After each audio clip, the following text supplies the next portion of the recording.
Welcome back to Statecraft. We are live. It's 1 p.m. here on the channel here with Brett out there in D.C. He just watched the inaugural address from Donald Trump, President Donald Trump.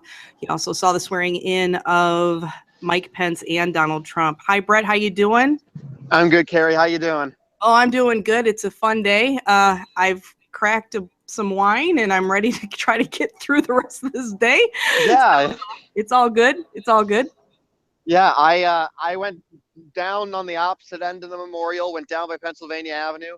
I didn't. Again, like I said on our last broadcast, my goal today is to mingle with people. My press credentials are great to let police and officers not give me quite as hard of a time with stuff. But my goal is to be with the people today and not stuck in a press box. Right.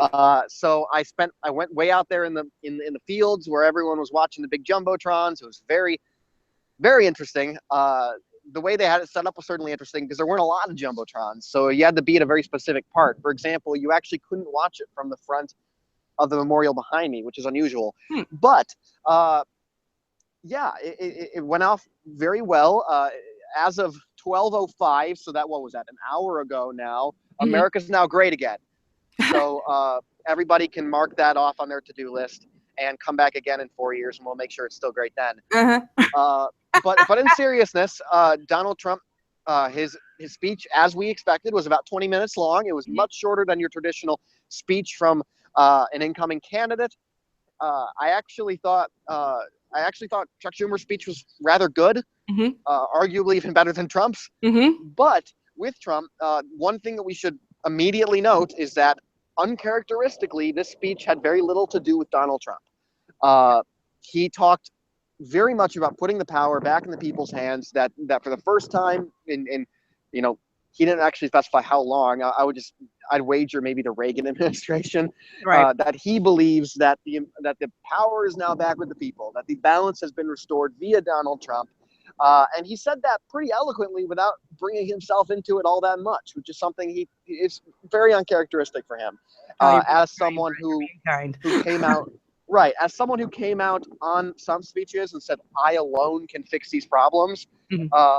A inauguration speech that thanked the outgoing president very respectfully, was very complimentary of the American people and their vision and their spirit.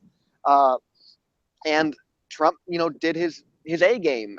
This is what Trump is really good at. Trump is really good at maybe not necessarily the details. It wasn't a detailed speech, but making people feel like they have a voice, that they are being heard, that he is the vessel of the common man for them to actually get their voice through a gridlocked Washington that hasn't been listening to them for so many years. And that's exactly what his speech did. So I think for Trump supporters, they're absolutely thrilled. And I think for everyone else, they feel exactly the way they did before 12:05. And for them, America's still not very great. Right. I think for me, I was watching this speech. I felt it was very elementary. I felt that watching him, he didn't really give me anything new. That it felt like a speech that he could have given in Washington or in Michigan or Ohio. It's pretty much the same rhetoric that he's been kind of dealing all along, and I didn't really feel that it was a very presidential speech. I almost felt that it was more authoritarian, trying to rally the people. And one thing I've always liked about America, that I've always been proud of to be an American, is that we are all about everyone. And I kind of felt like we're trying to ostracize ourselves a little bit from the rest of the world. And that's a little bit of a scary thought as I was watching the speech. What thoughts do you have on that? You make a good point, Carrie, because it was very much an isolationist speech of sorts. His mantra, contrary to, Republicans have always been more isolationist to a degree, with the exception of Bush, the second Bush. Now, with him in particular, his big point in the speech was that we help people secure their borders. We don't secure our own. Right. We don't secure our economic interests, and as a result, our trade moves out of the country. As a result, our opportunities and our jobs and our innovation all move out of the country, and these are things that he's very hesitant about. These are things that he feels that he can fix. And to be honest, I think that elementary atmosphere of his speech is very much intentional, because Trump has always talked like that. And for him, he connects with the common man, and I think that's something you have to laud Trump for. I do want to mention, as you hear a helicopter going over me right now, that is President Obama and the outgoing first family moving over the Washington Memorial. They're going to pass. You might even see them right behind me here. Yep. Oh, we got them. There they are. You see it? Yep. Yep, they're going behind the memorial right now. That is the outgoing first family. In any case, yeah, that's one of the reasons that Trump won this election, was because Hillary Clinton would go to these common man voters, people who live in Michigan, Pennsylvania, places that she should have won. And he said to them, she was saying to them, I'm going to teach you how to code. You're going to code. You're going to be involved in new industry. And what he was saying to them is, no, we're going to bring coal back. We're going to bring your jobs back. We're going to stop exporting those to China and Taiwan great again. Right. And that is something that he hammered on the speech really hard. And when I was talking with his supporters in the crowd, it's very brass tacks with them. Oh, hi, Obama. You're going back again? Okay. You can probably hear him doing a little bit of a final victory lap. In any case, that is something I was talking with a lot of these people. They feel that, he's a businessman. He'll get it done. We don't care what he says. We care what he's going to do. That's what we talked about in our broadcast a couple hours ago. Right. And for them, that is, securing those jobs, bringing that trade back, fixing deals like NAFTA that they feel are not conducive to making America number one. That's something that he hammered really hard on. He said it multiple times. We will make America number one again. We will make America first again.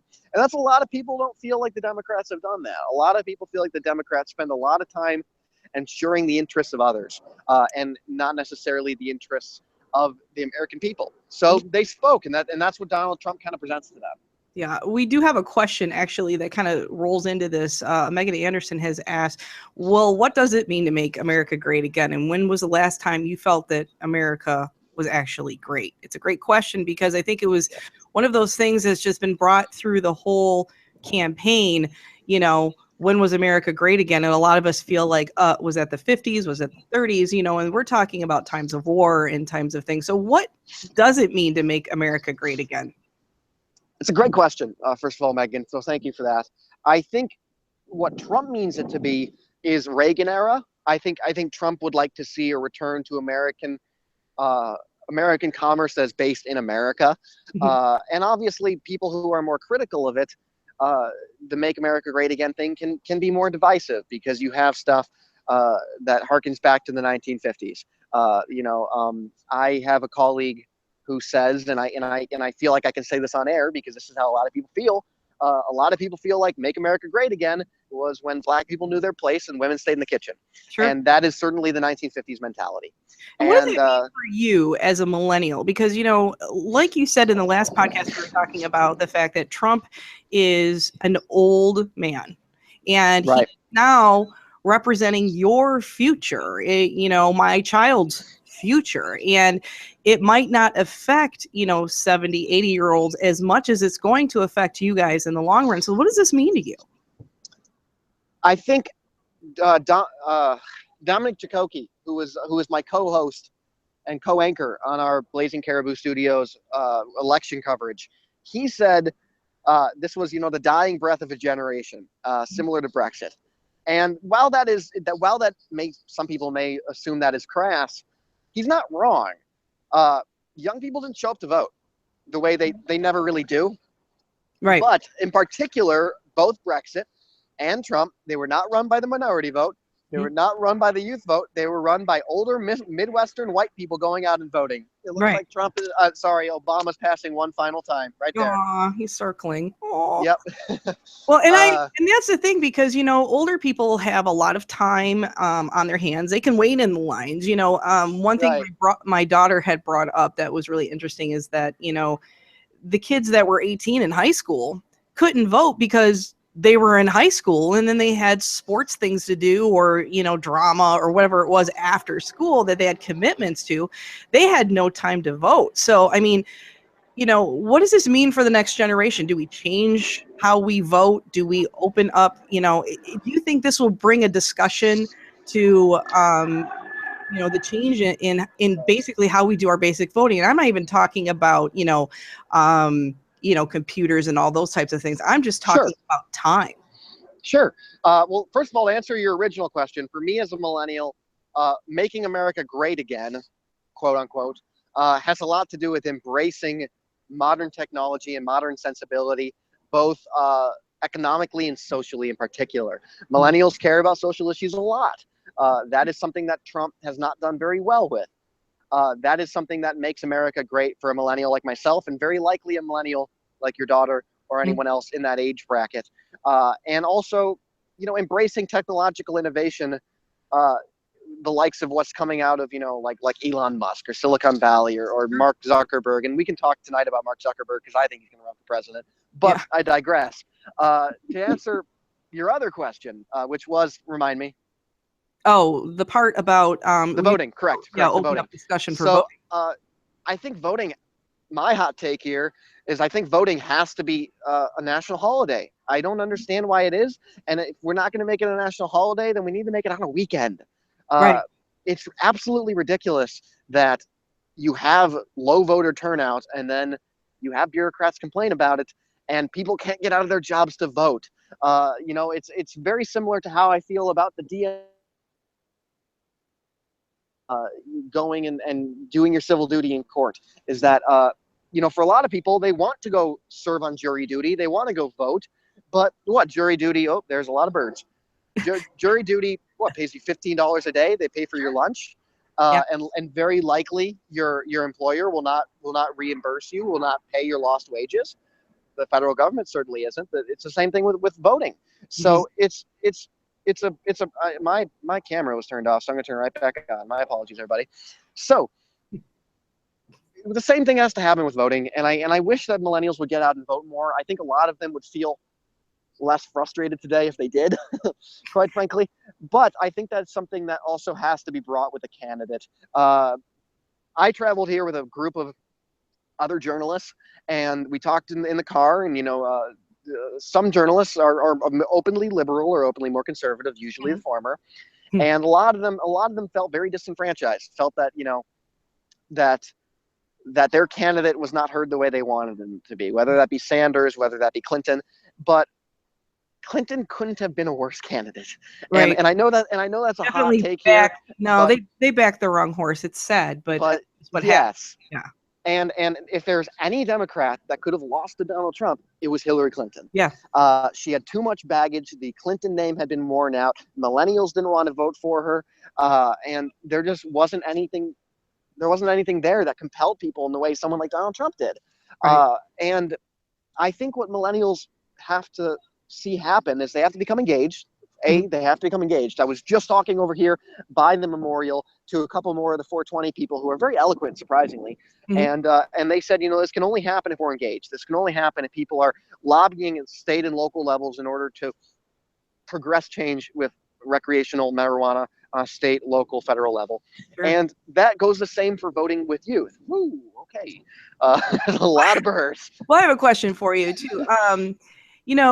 We can vote in this country at age 18. Do you think there should be voter restriction on age limits going towards the latter? Would that change numbers? You mean like older? Like older to vote? Absolutely. Like at one point, because I had somebody bring up in a conversation once stating that, well, I have an 85-year-old that could be passing away soon, basically determining my 18-year-old, I'm 18 years old and my future for the next X amount of years. And that's not quite fair. So it was brought up by a millennial. It was an interesting take. Just throwing it at since we can't vote until we're 18 and it's not like babies can vote and, represent themselves, should the elderly, the extreme elderly, and I'm not talking about, 60s and things like that, but the extreme elderly, should they be limited to vote? Ooh, no. But I do think that I'm actually of the opposite mind. I don't think the voting age should be younger, but I think more federal ages should be brought down to 18. It's always struck me as odd that you can die for your country, but you can't have a drink. Yeah, I agree with that. That's always been weird to me.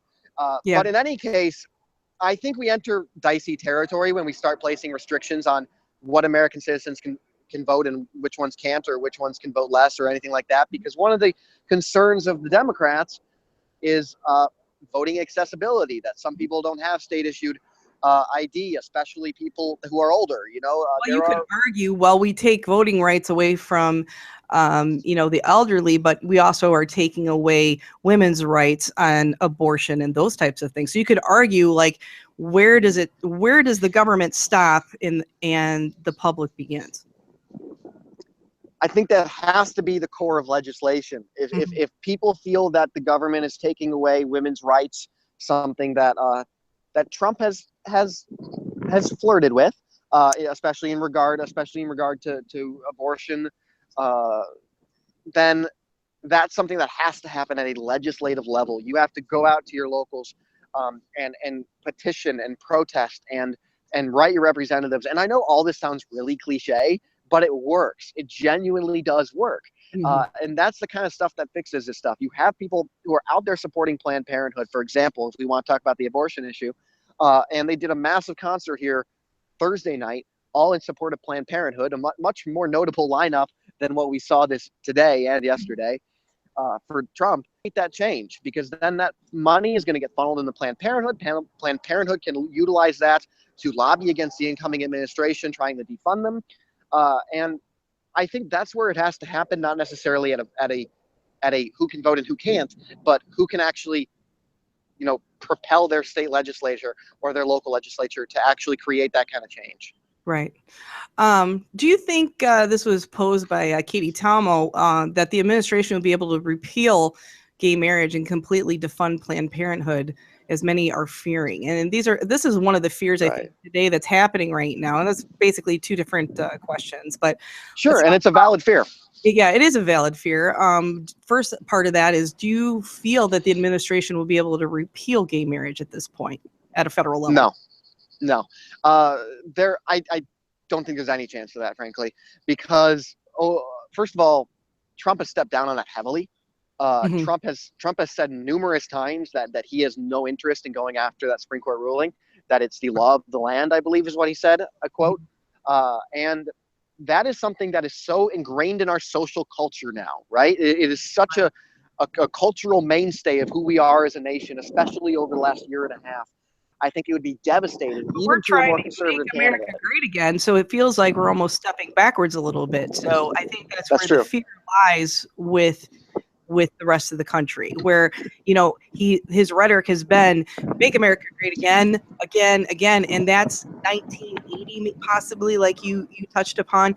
And so if that's the case, I mean, we didn't have gay marriage back then. We didn't have equality for bathroom rights for trans people of all types and all different colors and shapes and sizes and all these different things.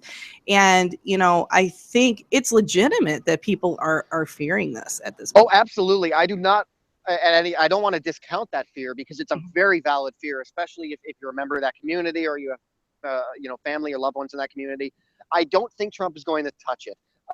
His rhetoric has proven to move and stray far away from that. And quite frankly, I don't think he has anything to gain by that. I mean, keep in mind that this is a man who brought out a gay Republican on the RNC stage right before him, and then came out and started ad-libbing about how excited he was that a man came out and said, "I'm conservative and I'm gay and I'm here to talk to the RNC," and you all cheered. This is something I don't think people have to worry about. Now, that said, there are other more socially progressive ideals that are in more jeopardy for people. You mentioned gay rights and also abortion.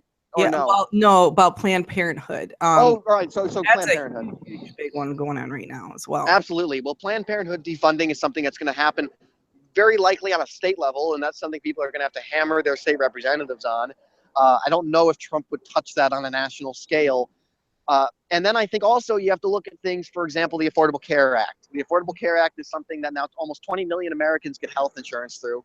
And that is a more socially progressive idea that, if lost, could have a very immediate which this cracks me up. Impact. I don't think we talk about this enough. This is what cracks me up about the Republicans being so darn excited about repealing this act. This started with Romney. Yeah, And Romney, these Massachusetts. are Republicans' original ideas. And yes, you know, the Obamacare that came into play, this has been my full feeling about it all along, is that, you know, I actually am on Obamacare along with my kid. And the thing is it sucks. It's not nice. It's very expensive. And I get that. But I have also been, you know, one of those people that kind of championed behind it, because I'm like, you know, nothing is perfect in government when it first comes out. When Social Security first came out, when Medicaid first came out, when Medicare first came out, you know, it all just kind of sucked. And what we've had to do is have to have reform. When Obama put this out originally, I think what happened was the Republicans were pissed because it came under a Democratic, platform. And because of that, all the things that suck, if you start looking into it, are all these little attachments from, you know, bills that the Republicans put on that made Obamacare tougher. So it could be very easy for them to go back and go, we can remove this now, we can remove that now, and turn Obamacare into something more like Trump care.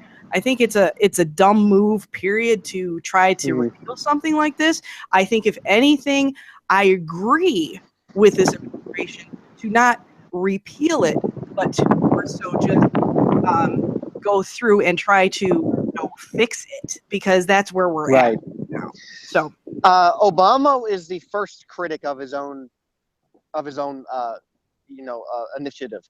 Right. Obama has been very critical of the Affordable Care Act. He has repeatedly said that it is a work in progress, that it is something that he toiled to get passed. It is not perfect. It's not exactly what he wanted it to be, and he knows there's a lot of flaws in the system, and there are. You very astutely do mention, Carrie, that this is something that, instead of being repealed, likely just needs to be amended and further reformed and improved. And that's something we're probably going to see with Trump, because almost immediately after getting elected, he no longer said he was going to repeal it. He said he was going to let youth stay on their parents' plans for longer. A lot of the stuff that Obamacare and the Affordable Care Act championed, he was going to maintain. And now Senate Republicans are now saying that they don't necessarily want to repeal and replace. They just want to just hold off until at least the next administration and dump it on them. So I don't think Obamacare is going anywhere soon. I don't think you're going to see Obamacare disappear in the next year with the swipe of, you know, Donald Trump's pen. But it is something to keep an eye out for, because yourself and many, you know, and it's very windy here, and over 19 million other Americans get their health insurance through that. Would you say that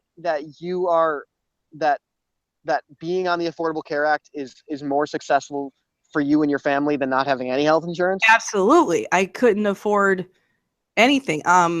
Some of you know that I have a disabled child, and healthcare in this country is ridiculous. And she has a pre-existing condition, and for me not to be on something like that and take care of her, she would suffer. And I think that's what scares us the most, is like, you know, if they go ahead and repeal something like this, what does that mean for my child's health tomorrow? You know, right. And it's not just me. I mean, you know, I look at it, Reagan has more of a physical disability, where other people have, you know, these disabilities that, you know, whether it's a disability or if they have cancer or lung disease, and they, you know, they're counting on this, people could die. And that's the main thing. You know, I mean, they could lose their health insurance, and it's such a cold practice in this country. You know, oh, sorry, you don't have any insurance, we're going to have to kick you out of the hospital. You know, sorry, you need a lung machine, but you're going to have to die. You know, it's really kind of scary. So, I mean, for me, I feel that the act was a baby step in the right direction. And I'll tell you this, you know, we needed a president that had the balls and had the know-it-all and the experience and the legality behind him, so he could get something this harsh into effect. And he did that with a Republican Congress, and kudos off to him. I mean, it was something of a feat. It wasn't going to be perfect. It just wasn't. And I knew that going into it. I knew that buying into it. But you know what? I'm still here. There's a reason 20 million Americans are still here. There's a reason for Exactly. And you mentioned especially, for example, someone like your daughter who has a pre-existing condition without the Affordable Care Act that could certainly become problematic within private insurance circles to get coverage. Sure. And that's something that the Affordable Care Act does a remarkable job of handling. And that's something that that President Trump has mentioned as of several weeks ago, that he wanted to maintain pre-existing conditions. That was part of what he was going to be maintaining. Right. So there does seem to be a little bit of flip flopping around with Trump these days. Watching the speech itself, I felt a little bad for the Republicans, actually. And I kind of was like, the Republicans have their own platform, and Trump definitely does not share the same ideals that the Republican platform shares. No. So it was kind of I don't know, I want to say, a big middle finger to the Republicans. Like, I'm going to do what I want. I've told you this all along. That is one thing I'll give this guy that he's been saying all along, that he has not gone back about, that I'm going to do what I want. And I think Republicans have tried really, really hard to control him, and they realize that they just can't. And he's under their umbrella, but in no way I believe that they are with him. And I think that's going to cause a lot of problems moving forward when he's, how many bills that he'll write up, how many will actually get passed, and those types of things. Right.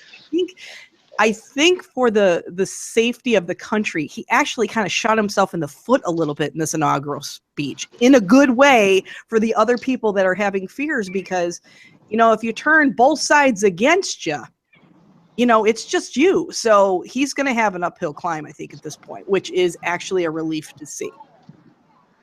Yes, and as you said, there's umbrellas on top of umbrellas, actually, because while he's under their umbrella, they're under his. Right. That is the beauty of our founding fathers, with the checks and balances of our three systems of government and our three branches. And Trump is going to learn very quickly that he is still going to have to contend with his own party. Right. Now, the question with that is, how much are they going to contend with him? Because is it political suicide to fight against the president on items of legislation? At what point does a Republican congressman, for example, put his foot down about an issue that he, vehemently disagrees with Trump over, and is that going to cost him his next election? Well, and it's interesting because you have politicians fighting a businessman. So for the first time, where usually, and I mean, I hate saying this, but politicians usually know their place and they know how far to push it. And now they're like, well, this guy doesn't know his place. He's kind of all over the place. So I think it's going to be really interesting to see what people are going to do. If this is going to, shake up Congress a little bit, if it's going to shake up the Senate, it's going to shake up both parties for them to just, say, well, we got to fight fire with fire. But you're right. We have Phil Rude joining us in the chat room, and he just said he's not a businessman. He's a salesman. And you know what? I touched base on that. But you are correct. And I kind of felt that was true, ringing true in this speech today, that if you want to call it a speech, I guess, more of a pandering, I'm sorry, to the public, just, as usual. Yeah, it was, that's how he always is just selling to America to get those applause, so. He is, yeah. And I mean, also, to be fair to Trump supporters, there are certain things with Trump that, the idea of him being an outsider, being a businessman, not knowing the game that he's playing is very appealing to them. Right. And I understand. There's a child that's running down the Lincoln Memorial. I love it. Yeah. Yeah. Oh, he's freedom. Yeah. Live it up while you still can. Yeah, okay. you got about 10 hours left, kid. Go for it. In any case, that's very appealing to certain people because, for example, why are you yelling? Okay, this is what happens with live reporting. In any case, it's not as loud on this side, just so you know. It's kind of quiet, so you can keep going. That's good. There are certain things with him that are very appealing in that regard, and I think with that, they want a businessman. They want someone who doesn't listen to Congress. They want someone who doesn't, put up with people on, the opposite party or put up with people in the same party giving him legislative grief over things. Mm-hmm. And that's something that's very appealing to Trump supporters. I understand why it's very appealing to them. And we're going to learn very quickly whether or not Trump can actually accomplish the things he wants to. The first 100 days are often, they're often put up on a bulletin board as the most important part of a presidency, right?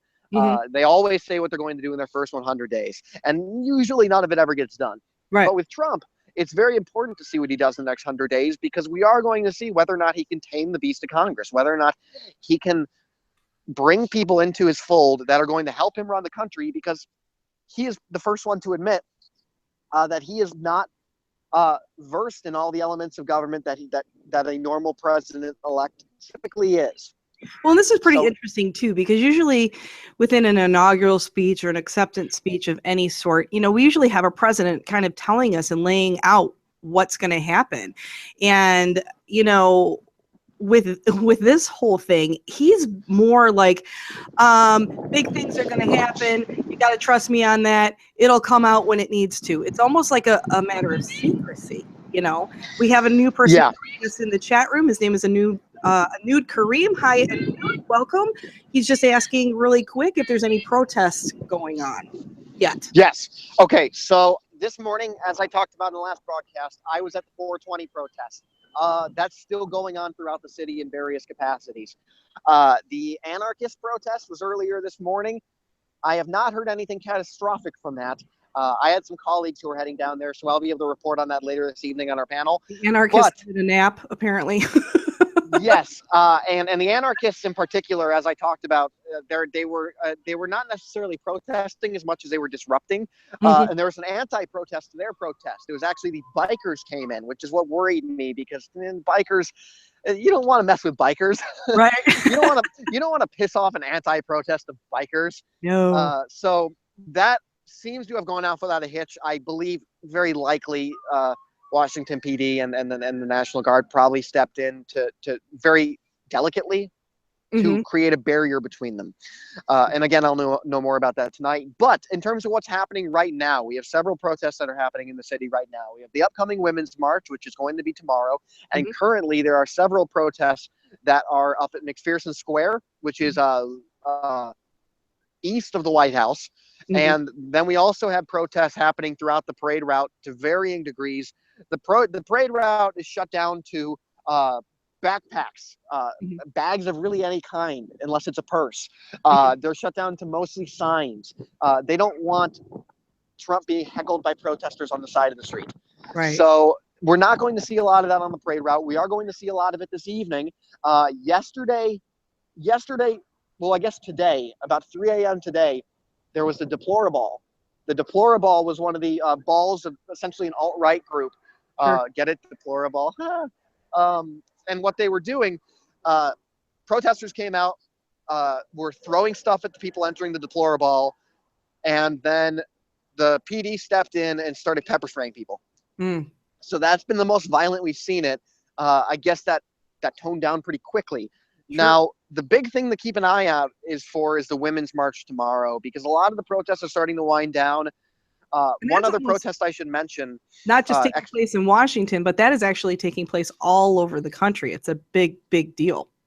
Exactly. The Women's March is taking place in most major cities. It's taking place in smaller cities. It's taking place online for the disabled. There's actually a March for the Disabled in which people who are disabled and cannot actually go out and march can add their social media presence essentially in support of the march. The march is something that is almost less of a protest, and it is a protest, but it's also more of a unity of women and social ideals, because it seems like everyone who's going to that protest is going for a different reason, which is great. I laud them for that, because I think that's what makes them a very successful protest sometimes. We are going to see some protests probably on the inaugural balls this evening. That's something we'll know more for on our next two broadcasts. Sure. I don't know what those are going to be like. And then two other protests I should mention that I've interacted with today. On my way in and getting into the Lincoln Memorial, well, Lincoln Memorial's right there, but getting into the Lincoln Memorial and coming down to the Washington Memorial, there were a lot of the I'm trying to determine how to call the radical religious protesters. These are the people who are holding the signs that say every Muslim is jihadist. These people were on the the megaphones, saying. One of them was ranting about even if you're a Catholic, you're still going to burn in hell. Very, very specific things. But there's a lot of that. I've seen that probably 5-6 times now with massive groups. And Phil poses a really good question in the chat room. I want to interrupt you here real quick.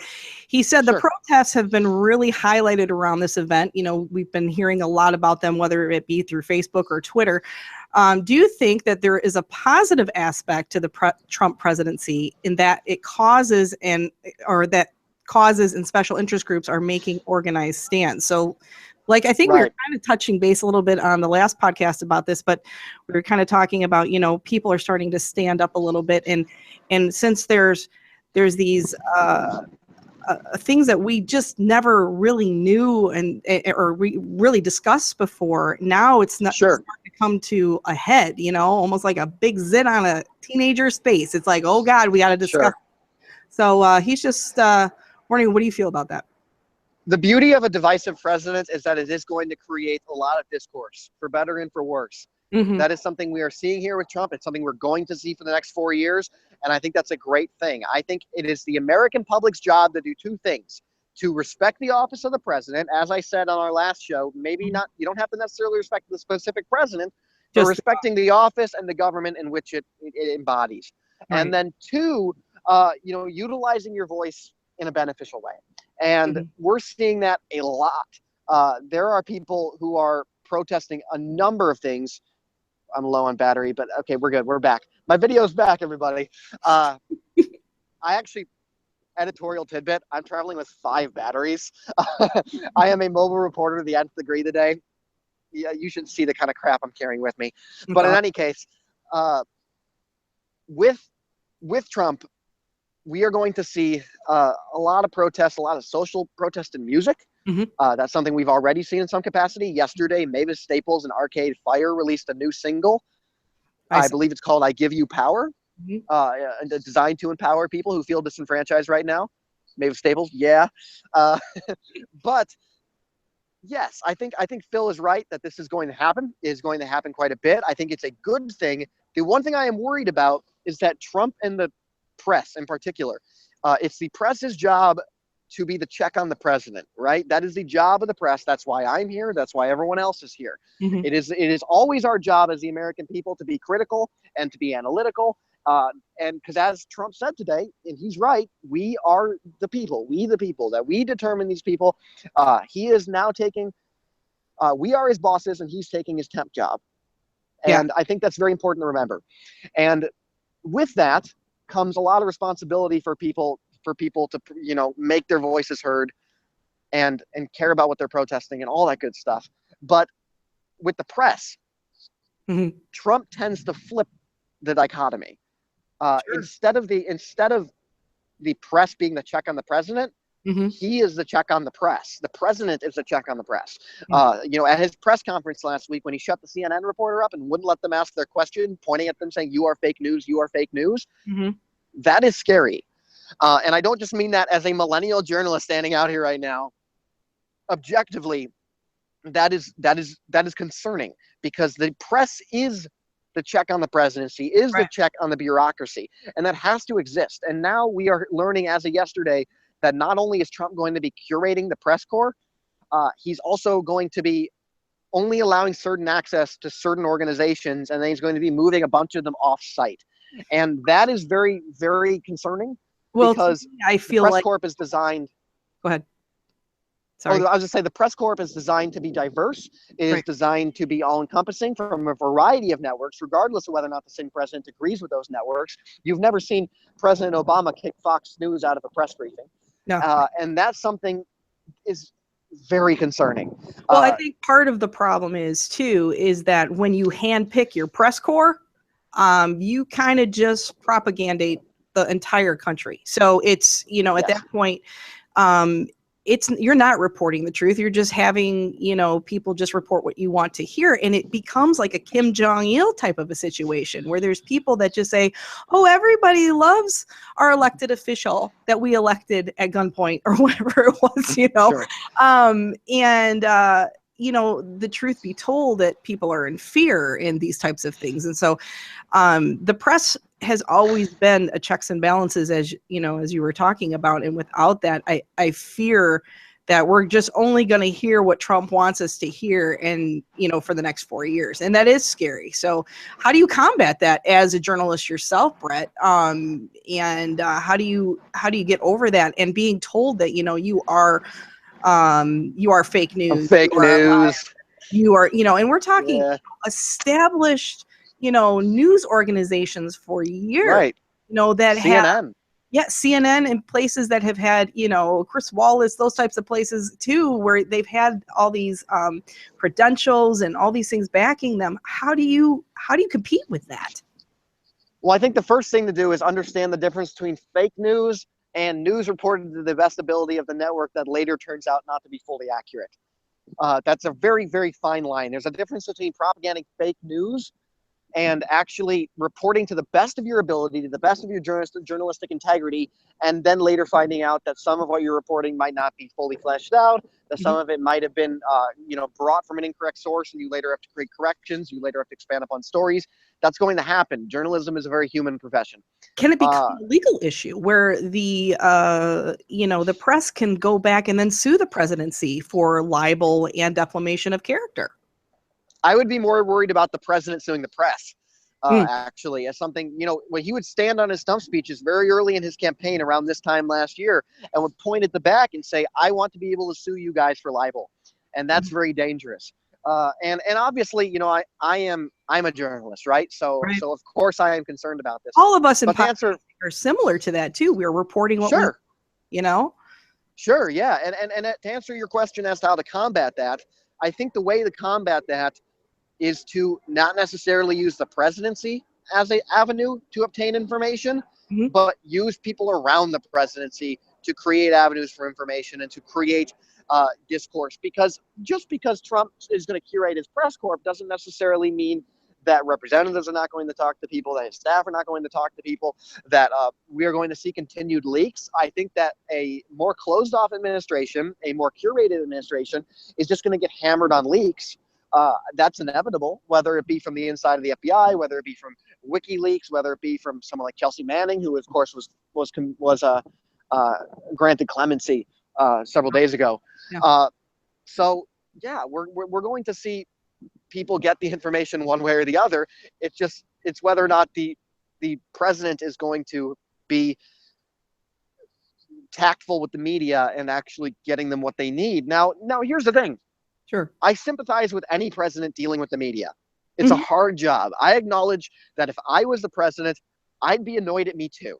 And I think I know I'm doing my job well if that's the case. Now, with him, the thing is, there's a difference between handling the media, which, for example, Ronald Reagan was very good at handling the media.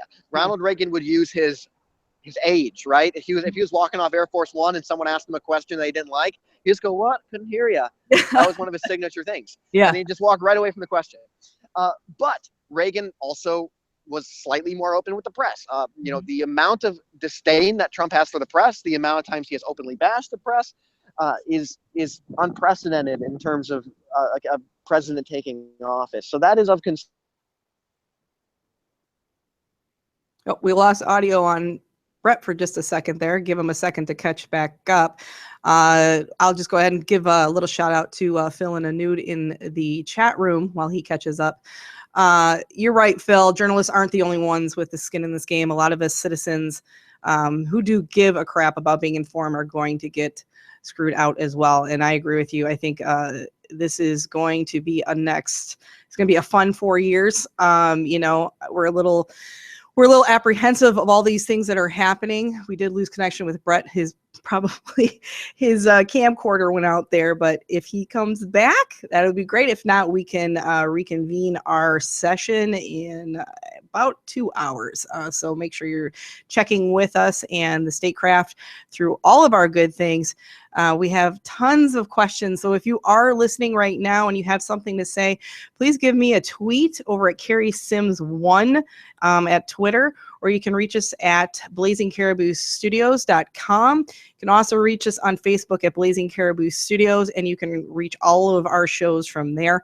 Having said that, I'm going to go ahead and log out right now, and we will be back in about 2 hours for more coverage. And then even this evening, we're going to have a live panel discussion. So it's a lot of fun today. So I will be seeing you and talk to you soon. Thank you guys for listening, and thank you for joining us live in the chat room.